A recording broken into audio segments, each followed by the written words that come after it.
What I'm going to do is turn off my camera so that we can really focus on the slides. There's a lot of visuals and we don't need those extra distractions. So let me turn that camera off. So Megan already did the introduction. The only thing I'll tell you is if you'd like to continue learning with me, you can go to bjcbranding.com/go. We've created the Bigger Better Biz marketing community, which is free to join. If any of you have a side hustle, you're aspiring entrepreneurs, maybe you're taking the entrepreneurship program. And if you are, say hello to Alan Meyer for me, one of my favorite professors. But you can join me as well and keep learning, bjcbranding.com/go. So just so that you can understand, I've been in your position. I literally was sitting there 14 years ago on those steps, and I know it's kind of changed the look and feel of that building at Lillis. But I remember sitting there writing this email, and I was writing this email for a job at Dunkin' Donuts. Back then, my uncle had some connections, and then a camp counselor had connections because I grew up in Massachusetts, where Dunkin' Donuts is headquartered. And I was like, that would be so cool. I grew up with Dunkin' Donuts on every corner. So I drafted an email there. I'm going to get back to some of the things that I would have told myself 14 years ago in 2008. And I'll impart that wisdom on you too at the end as a special bonus. But for right now, today, we're here to talk about resumes. So, first, we'll engage in a quick glance resume activity. And what you're going to do is look at some resumes quickly. You'll get a sense of how much formatting and errors might matter to a hiring manager upon first impression. Next, we're going to touch on ATS, or the Applicant Tracking Systems. It's an important first hurdle for your resume before it even reaches the hands or is seen by a recruiter. And after that, we'll dive into 4 strategies that make any resume better. We'll talk about using professional formatting, highlighting your skills and accomplishments, citing specific examples and measurable details, and also we'll talk about tailoring your resume to the job description. Some really good tricks in there. And for each strategy, we'll practice editing a resume. That's where it's going to be interactive so that you're getting some hands on value from today's class. By the end of the session, I'm confident that you'll be ready to create your own resume if you haven't already, or maybe apply some of these strategies to your existing resume. And your edits will help your resume really stand out to hiring managers and get you closer to an interview. So I told you this is an interactive. Here's the thing. Take a second and think, how much time on average does an employer spend looking at a resume? Type it in the questions box to the right-hand side of the screen. Tell me what you think. How much time do you think an employer, a recruiting manager, hiring manager spends looking at your resume?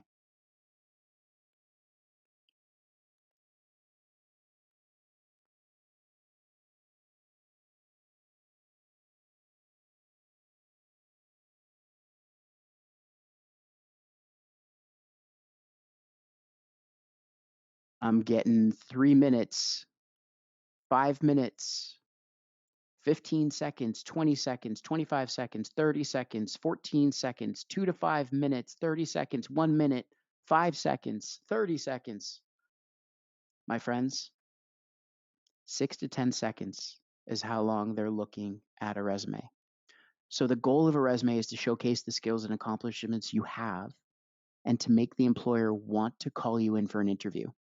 You want to intrigue them, get them to give you a call. You want to convince them that you're a good fit for the job you're applying for, and they don't need to know absolutely everything you've ever done for you to accomplish that. So even before a recruiter ever sees your resume, many companies now are using an applicant tracking system, or ATS. And that's basically software that helps them sort through resumes. It's looking through these different applications and resumes and selecting which ones to pass on to a human recruiter. So ATS, of course, helps recruiters because it streamlines the review process. It's going to allow them to quickly and easily track, review, and identify applicants and cut the stack so that they don't have to review so many resumes. For candidates like you, that means that if you want a recruiter to ever see your resume, you need to make sure it gets through the ATS. And these systems work by scanning resumes for certain keywords and even years of experience in the field. So, of course, you being college students, some of you may have summer job experience. Some of you may be working. I know when I was there, I was doing about 3 different jobs to pay for books and everything else. So maybe you do have that work experience. If you don't, towards the end of this class, we actually cover some different ways you can bring in other types of experience. Now, unfortunately, ATS systems can't look at a resume and make a thoughtful or nuanced decision on an individual candidate the way a human could. So they may wind up eliminating certain resumes due to formatting or other issues that keep them from being able to read the resume. Here are a few tips to help make sure your resume makes it through an ATS and really into the hands of a human recruiter. The image on the right is a resume that meets the requirements I'm about to mention. First, you want to use the right file type. ATS systems are best able to read docx, so that would be a Word document, or PDF files. Now, if you create a resume using Google Docs, you can download it as a docx or a PDF. Keep your formatting simple. Since ATS scans resumes for keywords, it can be confused by fancy formatting or graphics, even tables, multiple columns, text boxes. And if an ATS is able to read your resume, great. But if it isn't, it will reject it. So keep your formatting relatively simple. Later, I'll show you some Google Docs templates that can give you a head start to creating your resume. Using keywords from the job description is important. So ATS systems are shown the job listing in order to learn which words to seek out in resumes. Let me paint a picture for you. If you've ever seen a show or a movie where they're hunting for something like an animal, and so or a person that's missing in the woods, and so they show a dog a piece of clothes and have them sniff it. That's what the ATS is. It's sniffing the job description to figure out what keywords need to be in this resume for me to pass it on. So when ATS detects those keywords in your resume, it will flag you as a qualified candidate. For that reason, you should adjust your resume to reflect the words used in the job listing. You also want to avoid headers and footers. Many ATS systems can't read headers or footers well, so don't put any critical info like your contact info in either the header or the footer. Now that we understand how ATS works, you're going to be able to make choices that will ensure your resume gets through the tracking systems and in front of a human recruiter. For the rest of the workshop, we'll be focusing on how to impress that recruiter. So let's start with a challenge. Imagine for a moment that you're a hiring manager looking for someone to fill a position. You know what you're looking for, but you're busy. There are a million things on your to do list. So now you're trying to get through a large stack of resumes before lunch starts in 30 minutes. And these resumes have already made it through the ATS. So now what we're going to do is an activity to help you get a sense of how resumes make a first impression. And in this activity, make sure you have something to take notes, pen and paper or notes app, whatever it is. And then what we're going to do is look at a sample job description. I'm going to show you 6 examples of resumes after, and you'll have about 7 seconds, just like the amount of time a recruiter spends, to look at each resume and process it. For each one you see, I want you to just write down one word that describes the resume and decide with a quick yes or no or check mark if you'd like to spend more time on it. Then we're going to move on to the next resume. Write down your word and yes or no on a piece of paper. Keep it for notes. Here we go. First, here's the job description, along with some of the skills you might be looking for. We seek a high performer to join our sales team. The successful candidate will be a responsible, motivated sales associate with proven experience. This person will manage the entire sales cycle, identifying sales needs, locating and expanding new markets, designing and delivering sales presentations, and presiding over negotiations. To meet or exceed personal and departmental sales goals, you'll need excellent customer service skills, an entrepreneurial worldview, business acumen, and a professional sales philosophy. So keep this description in mind as we review the next 6 resumes. If you're watching on a smaller screen, try to maximize it. If you're on a phone or a tablet, try to maximize it so that you can see. We're taking just a quick scan. And you don't need to remember all the details. In fact, looking at the resumes quickly is going to help you mimic what hiring managers experience as they work. Take a quick scan, jot down your first impression, and give a yes or no. Here we go. You ready? This is Asha's resume. Write down a word or two about your impressions of Asha's resume.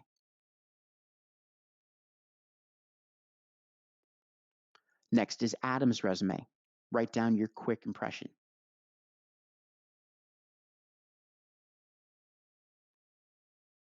This is Titus's resume. Write down your impression in a word or two and tell me if you would hire Titus or move him on. Up next is Jason's resume. Tell me what your impression of Jason's resume is.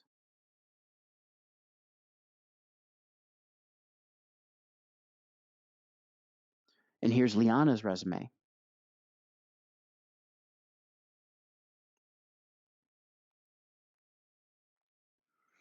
And finally, Ibrahim's resume. Write your impression.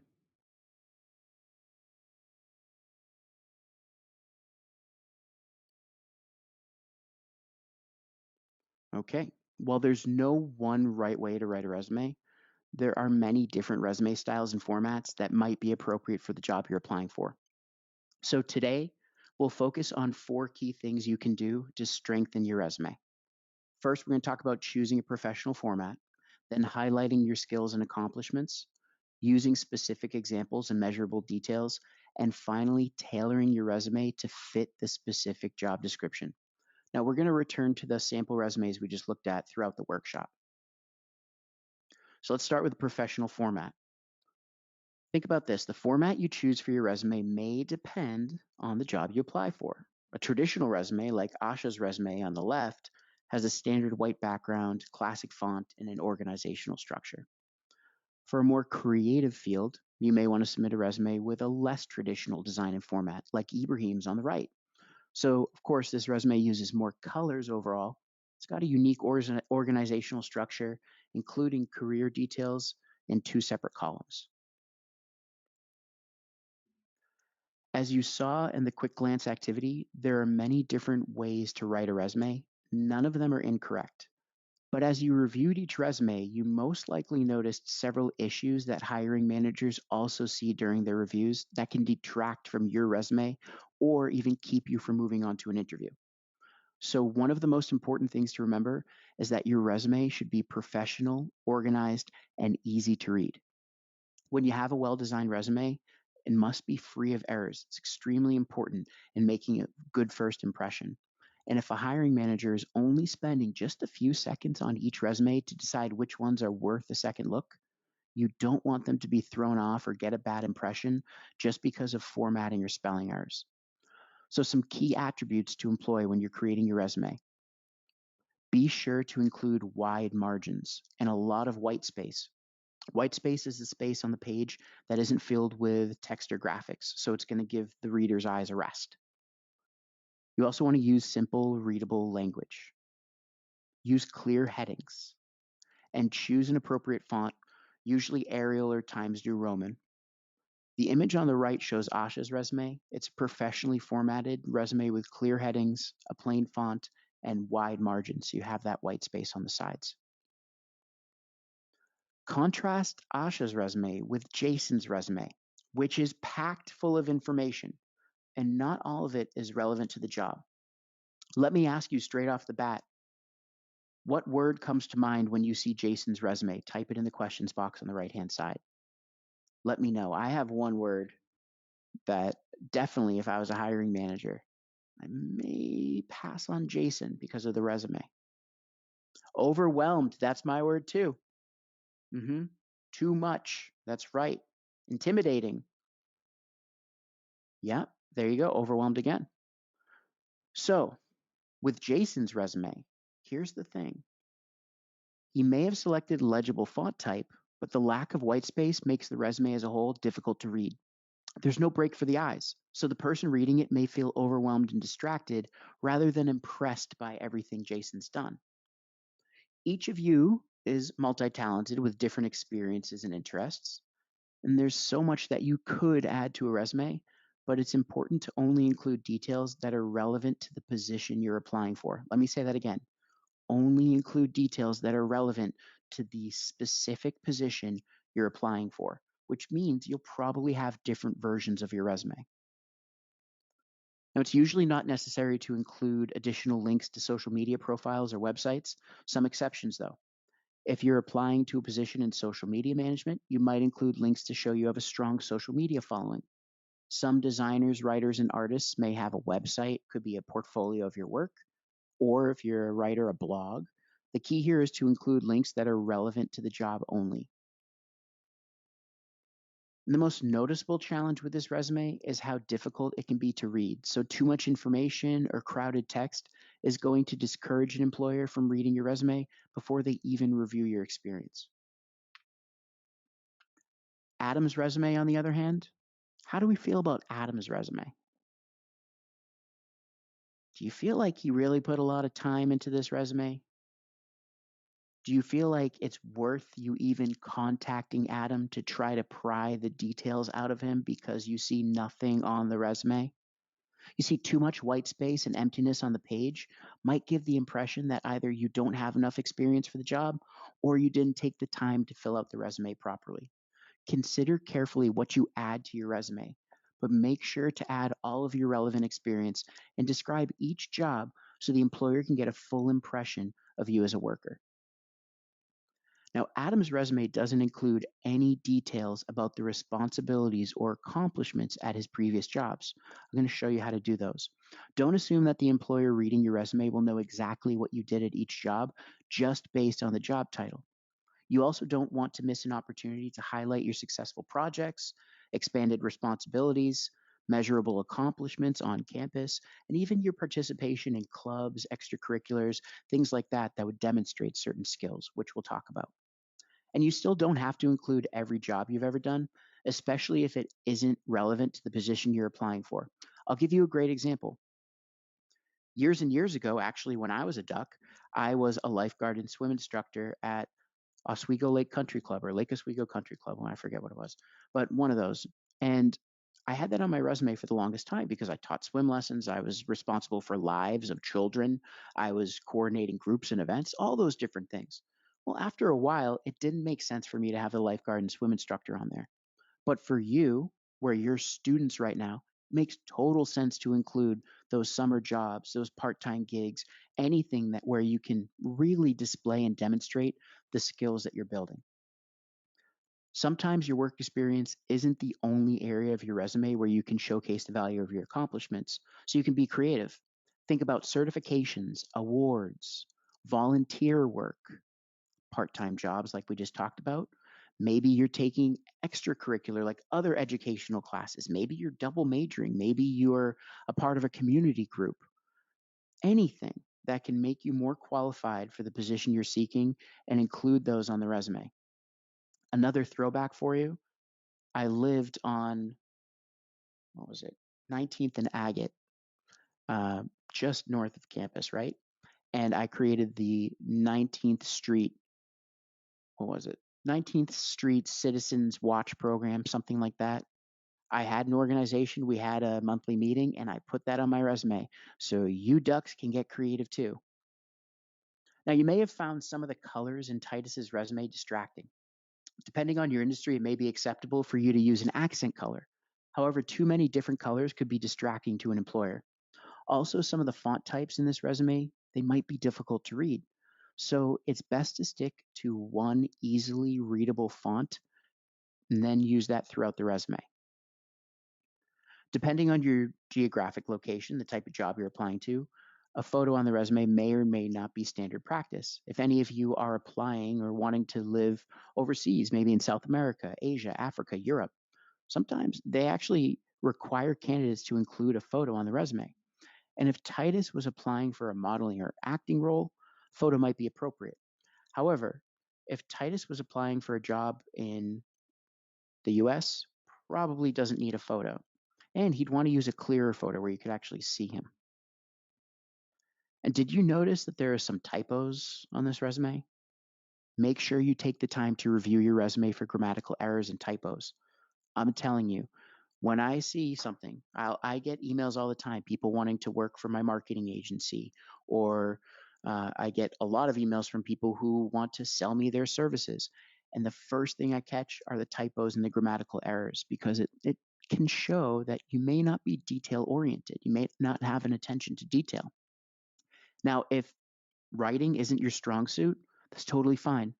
Go find a few of your friends on campus who can review your resume. Send it to some of your family members or older friends, cousins, whoever who may be in the workforce right now to review it. Send it to people who will critique you, who will actually give you feedback, as opposed to just saying, "It looks great. We're so proud of you." because that doesn't help you to grow. Ibrahim's resume design reflects his background as a graphic and web designer. He's got a clear, clean layout, plenty of blank space. And again, we saw an example of a photo on a resume, just the slide ago. We noted that it lacked professionalism. Ibrahim's photo is more professional, but may not be necessary for the kind of job he's applying for. Now, while Ibrahim's resume is easy to read, there are some obvious typos and errors. It seems he used pre-formatted template to create his resume, and he forgot to replace or remove the filler text from the skills section. So again, always be sure, double, triple check your resume, print it out, get a highlighter, read it, highlight, underline it, whatever you have to do.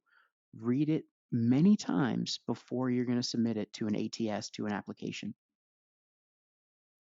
Designing your resume may be a bit intimidating. You may not have many design skills. Perhaps you don't feel comfortable formatting digital documents. Fortunately, you don't need design skills to create a professional resume, and you can just choose from a variety of pre-built Google resume templates that have already done all that for you. So many of you are probably familiar with templates. It's like a pattern or a cookie cutter. It provides some design elements and formatting that you can use as a starting point for your projects. And they also help you keep font sizes and styles consistent throughout your document so it looks clean and consistent. Google Docs offers lots of free professional resume templates. The layout, fonts, and colors are different for each template, but they're all going to contain the same basic information that you're going to need for your resume. You're going to be putting your contact info, skills, experience, and education, as well as accomplishments or projects you've completed. And after you select a template, you can customize the document from there. So just go to docs.google.com. You're going to have to be signed into your Google account and follow these steps. You'll be able to click on New from Google Docs, and then right here, mouse over that arrow and choose From a Template. You'll see the resume templates.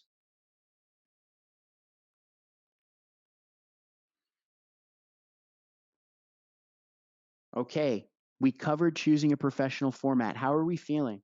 Give me a Skodux if you're feeling good, if you're learning something new.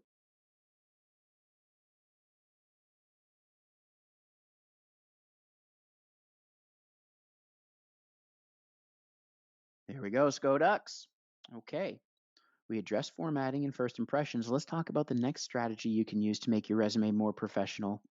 We want to highlight our skills and accomplishments. Notice, I'm saying highlight, not list. You don't need to include everything. Your resume is not a comprehensive list of all the jobs you've ever had, or even a list of all the things you've ever been involved in for the last 4 years, 5 years. Your goal is to showcase the skills and accomplishments you have and to make the employer want to call you in for an interview. Now, you want to convince them that you're a good fit for the job you're applying for, and they don't need to know everything you've ever done for you to accomplish that. But hiring managers do want to see the skills and accomplishments that are most relevant to the job you're applying for. And they'll likely also want to know the most recent work experience you have. So, of course, you're going to put the most recent work experience first. Now, don't be afraid to eliminate if you had certain jobs that aren't relevant. Even though I know you're trying to fill space when you're getting out of school, you know, there are certain jobs that maybe it just doesn't make sense. And if you have a bunch of them and you've worked summer after summer after summer at different companies, maybe some of them just don't make sense to add. It needs to highlight the skills and accomplishments you have, again, that are relevant to the job you're applying for. Now, at the same time, if you've done other activities, volunteer work that are closely related to the job you're applying for, and you've used or developed skills that would also help with that job, include them. So if any of you have joined a club, um, any sort of activity, a community group, if you've joined a nonprofit, if you started a nonprofit or a fundraiser, list that and then pay attention to this section because those skills that you developed when you were taking part in those activities can be listed here. Now, that's going to be a really good way to build up your resume, and I'll give you some tips in just a second. So let's practice deciding which opportunities you might include on your resume and which you should eliminate. Imagine you're applying for that same sales representative position we saw earlier, and in the past, you had this work experience. So take a minute, think about these positions, how they relate to the job description on the right hand side of the screen. Which ones would you include? Which would you not include? Why? This is a really good activity to start making sense of your opportunities and how they're going to play into a specific job. I'll give you a minute.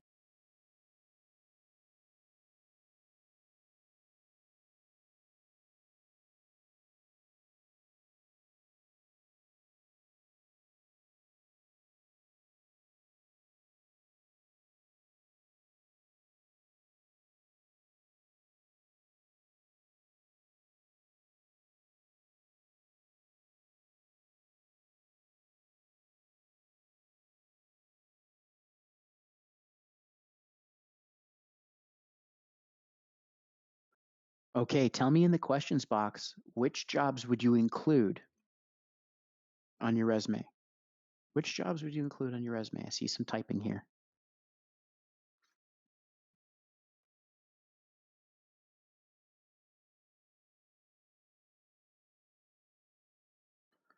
I see wait staff. And these don't have to be jobs you've had, just so you know. Just imagine you've had all these jobs in the past. Which ones would you include on your resume and why? I'm seeing wait staff, cashier, bank teller, babysitter, blogger, cashier. Very cool. Wait staff, cashier, bank teller, cashier, volunteer work, bank teller, wait staff, cashier, bank teller, freelance blogger. Okay, well, let's see. If you wanted to add wait staff position, you could say that you identified upsell opportunities as a server, right? You might be upselling dessert, or someone comes in and says, "Oh, what's when I was a bartender, people would come in, what's the a great drink that you have?" Well, it's going to be the $10 drink that I serve because I'm going to get more tips. So here's the drink. You might be savvy at that too. Hey, what about if you were a cashier? You like to engage with customers for the majority of your work, and that's a skill that's important to a sales rep. Let's say you raised funds as part of your volunteer work. That experience could be viewed as being very similar to that of a sales rep. For me, I led a capital campaign when I was a duck, and we were trying to raise, I think, $700,000 for the organization. And I had to go meet with alums and all that other stuff and try to raise money. And then I was a part of the UO Student Alumni Association as well, which is why what Megan's doing and James Chang are doing is near and dear to my heart. How about as a bank teller? You likely had to learn the details of every product or service the bank offered, skill specifically included in the sales rep job. Babysitters out there, you could showcase responsibility and multitasking. And if you're a freelance blogger, maybe you're working for certain outfits and you're negotiating rates for your work, or you're just building up your communication skills in general. Now, what you should or shouldn't include in your resume is entirely subjective. Some people may have chosen to include babysitting, while others may think it doesn't apply. And it all depends on the skills you use during that job and how you describe these skills afterwards. So if you decide not to include some of the jobs or experience you've had, you could save them to mention in an interview. Or if you could make a connection to the job you're applying for, or you might just leave them out entirely. Now, the main point of this exercise is to show that you can choose to include or exclude any of the jobs, depending on the situation. What's key is how you describe the job, which skills you highlight. Any of these could be included in the sales rep resume. If you highlight applicable skills like responsibility, punctuality, customer service, professional attitude, dependable attendance, also, and you could be excluded if you've been in the workforce, you've had plenty of jobs and you have more experience to cover. Now, many people need to take time off from the workforce for a variety of reasons. Um, Including caring for loved ones. So even if you started, I know I had friends that had started at U of O later in life. You might still be looking at, okay, we're trying to further our education, or we had to take off for a personal reason, could have had a loss of work due to an economic downturn. If you have a gap in your work history for any reason, If you did join the campus later, that's totally cool. Whether for months or years, you might want to highlight the education or volunteer work that you took part in that time. So just use that experience. Maybe it's volunteer work and say, hey, I was a volunteer during that time.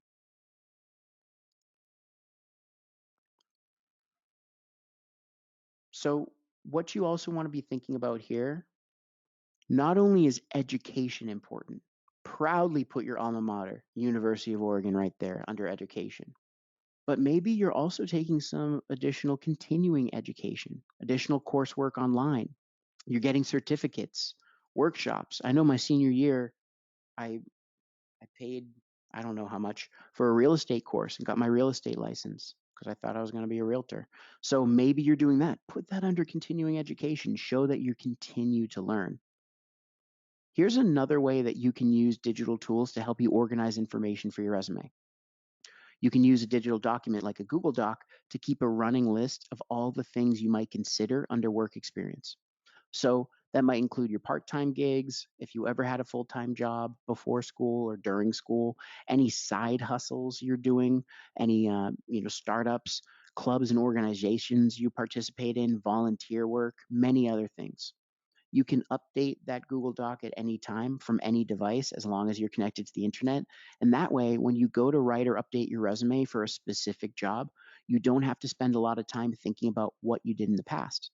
Just go pull it from the list. Let's talk about our third strategy.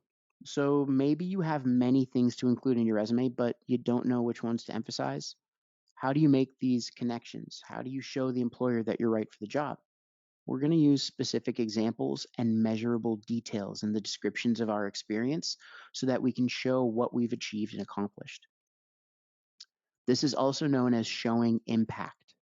What specifically have you done, and how has it impacted your coworkers, your team, or the company? Lots of people will have words like innovative, organized, efficient, leader, effective communicator on their resumes. But how can you show these qualities instead of just using these phrases? So, one way is to use specific examples from your previous experience. Describe specific projects you worked on, improvements you made, processes you developed, goals you attained. Describe the quality of the work you've done in the past. Show how it relates to what you could provide to the employer at the new job. The second way is to use measurable details whenever possible to quantify the work you did. So, for example, if you ever had a sales job, maybe you were selling painting or pest services or something during the summer. Yeah, you might say that you increased sales at your current job. But what does that mean? Did you increase sales from one widget to two widgets per month, or from one widget to a million widgets? So, if you can show your impact in numbers, definitely do so. Also, a great place to add any awards or recognition you've received, because these are going to show how other people have viewed your accomplishments.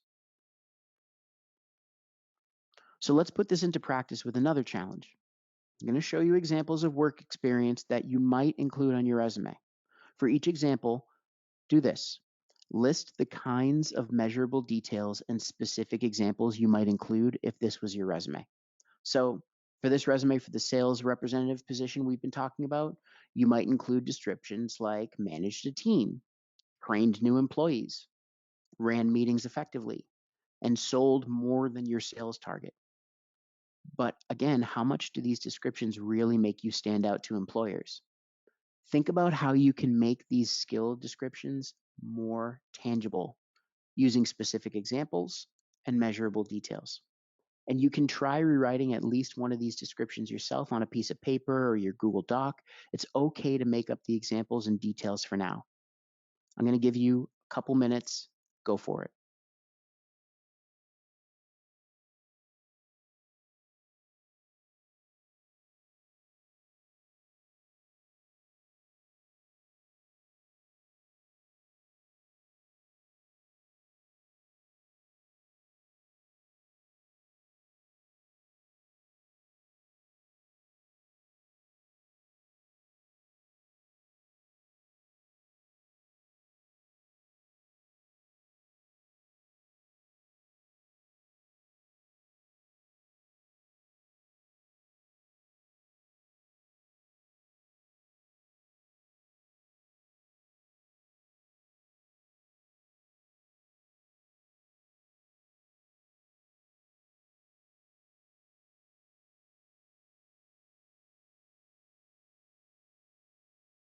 Okay, I'll give you another 15 seconds.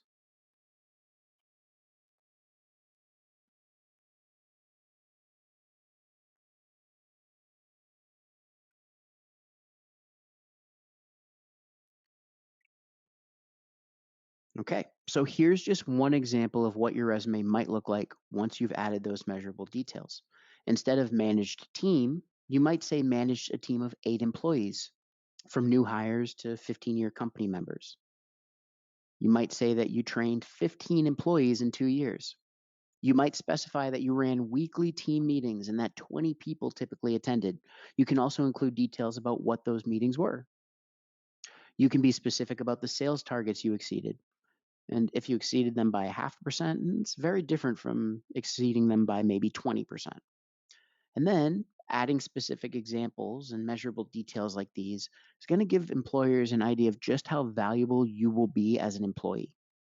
Use numbers like this whenever possible to fully showcase your accomplishments.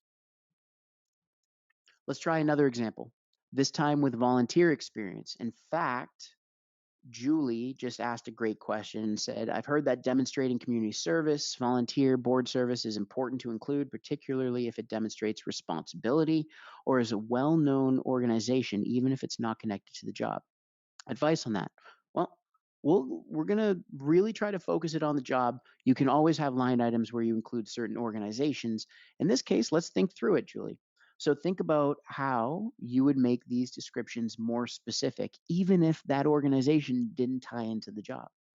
We've got two here: served meals to shelter residents, organized holiday events. I'll give you 30 seconds.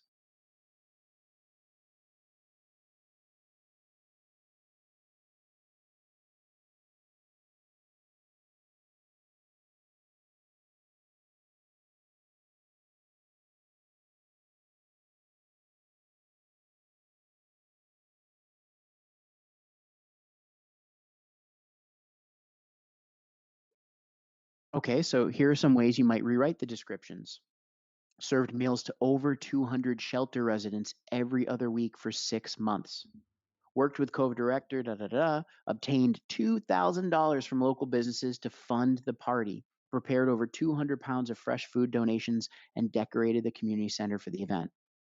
So, Julie, to answer your question, even if the organization doesn't relate to the job specifically, you can make it work by adding in some details and measurable specifics here. You can also apply the examples and measurable details to a resume if you're shifting your career. So, some of you, again, may have come to campus a little bit later and that you might have had a career beforehand. Well, some of the transferable skills you might see: organization, communication, problem solving, active listening, multitasking. These are good to take down too, because those could be skills that you actually add in to your resumes, even if you're just starting out. Okay, so far we've covered professional formats, highlighting your skills and accomplishments, citing specific examples, and measurable details. Next, we're going to talk about tailoring your resume to the job description. Now, earlier we discussed how businesses use screening or applicant tracking software to narrow the pile of possible candidates. Remember? These computer programs are going to scan the resumes for keywords that are in the job description. And if those words don't appear enough in the resume, or if the skills you highlight don't match the job description, the program determines that the person is not a good candidate for the position. Even if the employer is not using applicant tracking software, people also tend to scan resumes for keywords. So you'll be more successful when your resume matches the language of a job description. When you create a resume for a particular job, you should incorporate as many of the keywords into your past experience and work history as possible.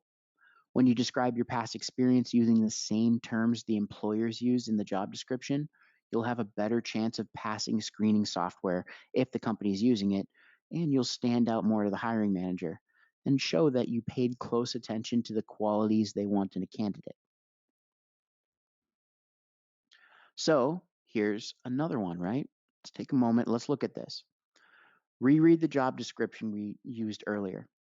Jot down a few words from the job description that you would incorporate into your resume if you were applying for this position. Now, here's one tip: pay close attention to the action words, the verbs used in the job description. What will you actually be doing if you get the job? Also, look at characteristics or skills that are mentioned in the description. So, take 1 minute to review this job description. Think of words you'd incorporate into your resume.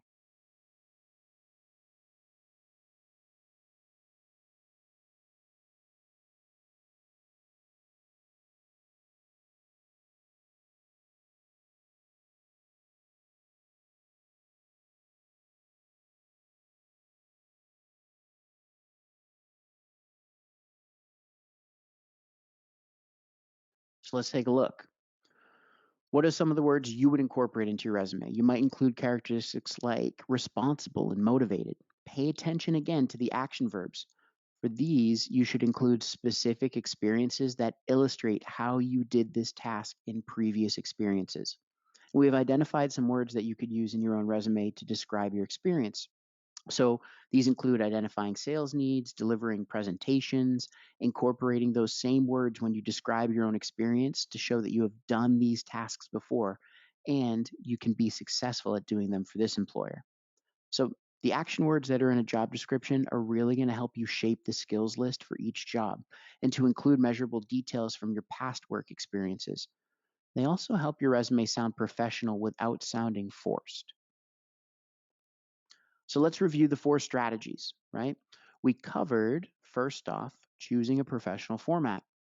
Try to achieve balance so that your resume doesn't look too crowded, doesn't look too busy, or too empty. And use a template to help with formatting. So you start with a resume template through Google Docs. Highlight your skills and experience. Include only your most relevant and recent experiences. Cite specific examples and measurable details. Clearly and completely explain your achievements and skills rather than just mentioning them. And finally, tailor your resume to the job you want. So you're going to use words from the job description to impress resume screening programs and employers. And you can use these strategies almost as a checklist for revising your own resume each time you find a new position that may be in a different industry. And there are many different digital tools that can help you with the job application process. I've already mentioned Google Docs. You can get started and create a list just like we're talking about by going to docs.google.com. And here you see it's just a simple work experience list where each bullet is a different experience that we could pull from when we have a specific job. Another great tool that can help you to track your applications is Google Sheets. You can get it by going to sheets.google.com. So, as you're applying to different jobs or you find out about positions you'd like to apply to, you can track those in the spreadsheet. And this job search plan on the screen that you see, it shows a job search that can help you compare different positions, companies, and salaries. If you're applying to many jobs, you can also use a spreadsheet like this to keep track of the different versions of your resume and even track the status of each application. For example, you might have a column where you're listing out, hey, started, in contact, submitted application, scheduled interview, sent thank you note. That way you can keep yourself accountable and remind yourself where you are with each application and what tasks you still need to complete. Finally, you could create a digital portfolio in Google Slides. So many of you have probably created some sort of slide deck, whether it be in PowerPoint or maybe using Google Slides. You can build these projects in docs, sheets, or slides. You can access them from any device with Google Apps. And they save automatically so that you don't have to worry about losing your work or losing internet. So at this point, I've given you several strategies and digital tips. Before we open it up to questions, let me talk about next steps. Few ways to move forward with all the information you learned today. Review possible resume templates in the Google Docs template gallery. Choose one that works for you. Examine your current resume and find places to include specific examples and measurable details. Create a running list of experiences that you can use to tailor your resume as well.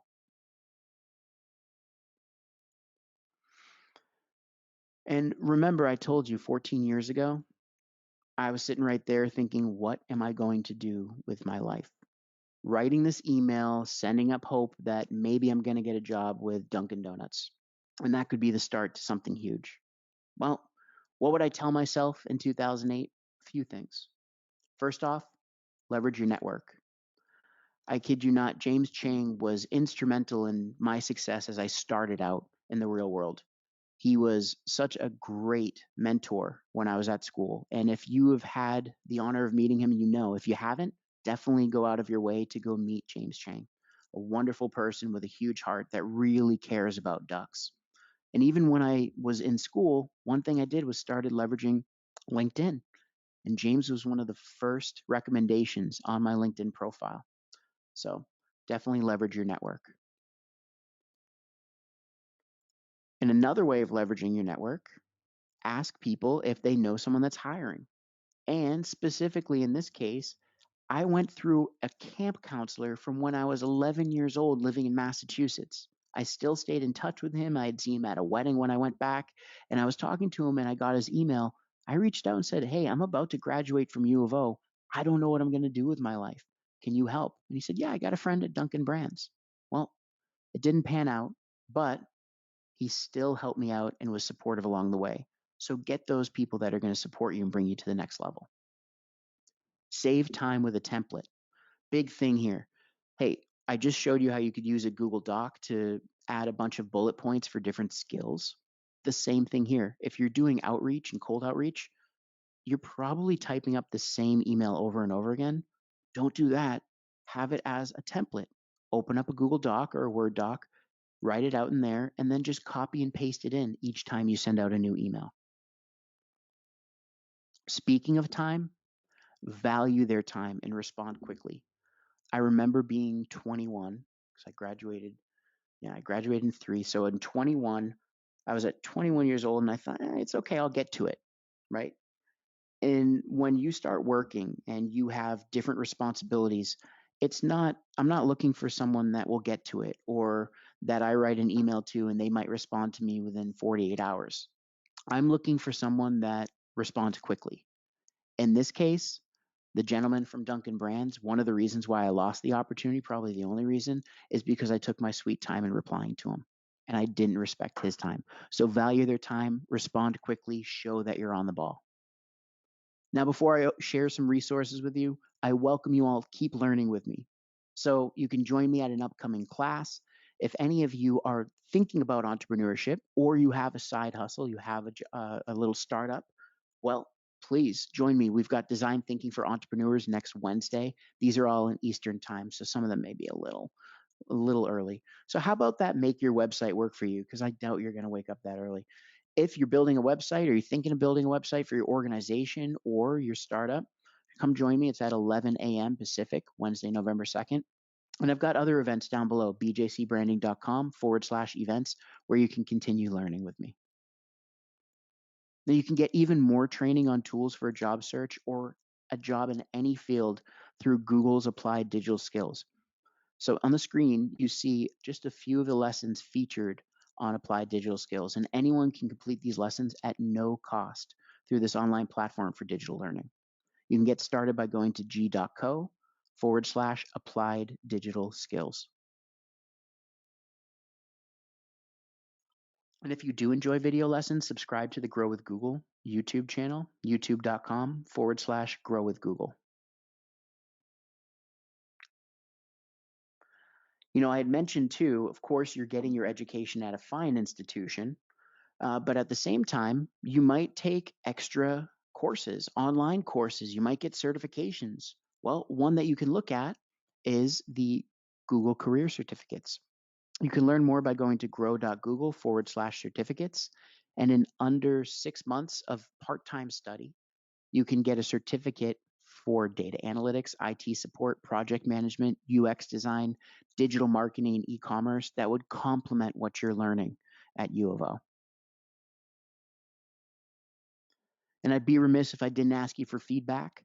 So please, if you don't mind, pull out your phone or your tablet, your device. You can scan the QR code or open up a new tab. You can go to g.co/grow/feedback and answer a brief survey to talk about the workshop and give me some feedback on how I'm doing. Your insights are not only going to help build better tools, but also to improve the curriculum. And with that, fellow Ducks, I want to thank you all so much for your time. I know that you're busy, and I know that sometimes attending a class after going to class and being a busy student just doesn't seem like something worthwhile. So, hats off to you for investing your time in your job search. I'm hoping that you gained value from today. And what I wanted to ask you in the questions box on the right hand side, can you share with me the aha moment you had? Was there one tip or trick that I shared with you that's going to stay with you, that's going to help you on the job search? And if, of course, if you have questions, feel free to type them into the box and I'll answer them to the best of my ability. Just know I'm not a hiring manager. I mean, I own a business, but I'm not a hiring manager. So if you have specific recruiter type questions, I may not be able to answer them.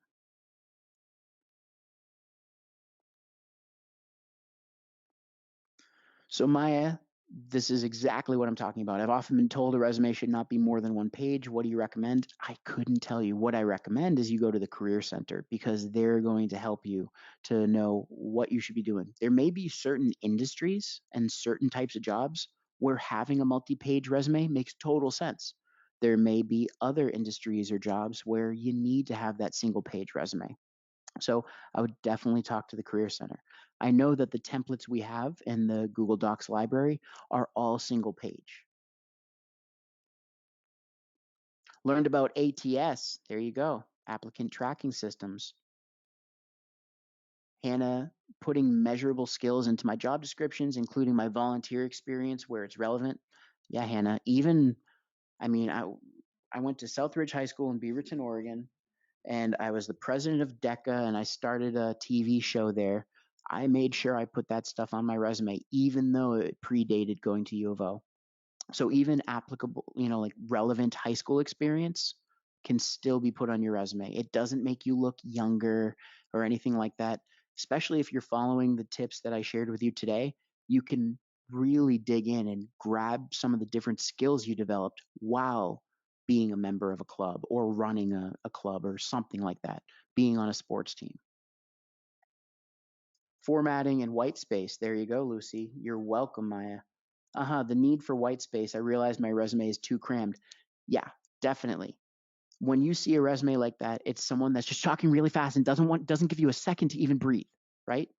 That's how it would feel for a recruiter. So instead, give them just enough, intrigue them, use some of the tips we shared today, give them those measurable details and specific examples.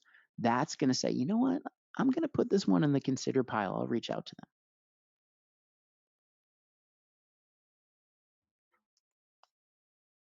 So, yeah, Caitlin's asking, do you include a minor if it doesn't apply to the specific job or really relate to your major?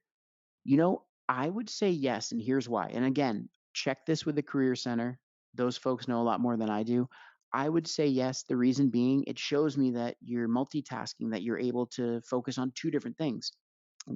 As you get older and you establish and you have a more adult life, one of the things that's really difficult is multitasking, being able to concentrate and focus on several different things. By adding in your minor, you're showing that, yeah, you have a focus on your major, whatever it is, but then also you have an interest, a passion in your minor. And also adding your minor, especially if it's something that, different or off the beaten path or that's totally different from your major, that's a good conversation starter. Hey, I see that you're minoring in this. What gives? Why? That's really good too, because it can help you get that conversation with the recruiter to really make that impression you need. You're very welcome.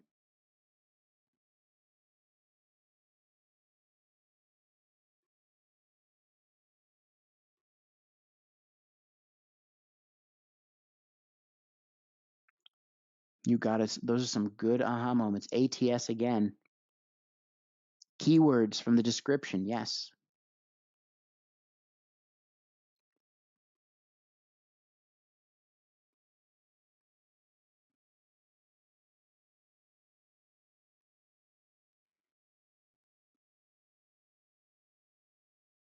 Okay. I'm going to give you a couple minutes back to your day. Before you go, can I get it? Go Ducks? Type it in the questions box. Don't leave me hanging.